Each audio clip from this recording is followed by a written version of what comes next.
Yani bu krizden dolayı altın şu anda 1222 ons, şu anda onsun fiyatı.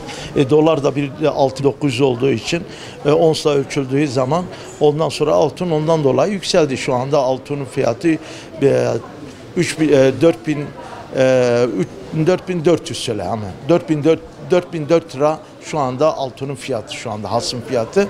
Şu anda dünyada alakalı olan bir şeydir. Bu Türkiye ile alakalı olan değil yani. Onsun yükselişinden dolayıdır yani. Yatırım yapsınlar yani, yapmasına değil. Şimdi 350 iken insanlar altını getirip satıyordu. O sattıkları için ne diyordu yani, yarın öbür gün düşecek ama altın düşeceği yok yani. Altın dünyada yükseliyor. Hani bir Türkiye ile alakalı olan bir şey değil yani. İnşallah yani parası olan varsa bugün de gelsinler, yatırımlarını yapsınlar yani. Altın alsınlar yani. Yani altın şu anda ben bu işe başladığım zaman altın 8200 dolardı bir kilo altın.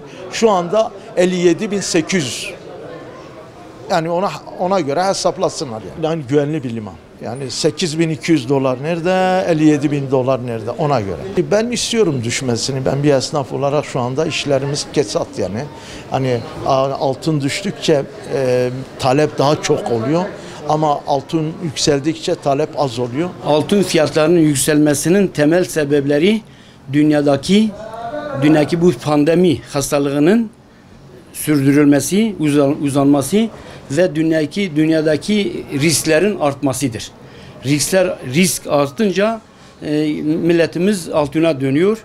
Yani dolar da zaten yerinde sayıyor. Dolarda bir yükselme olmadığı için faizler de çok düştüğü için ondan dolayı milletimiz şimdi altına yatırım yapıyor. Yani şu anda en güvenli liman altındır. Bence altından vazgeçmesinler. Yani en güvenlikli liman altındır.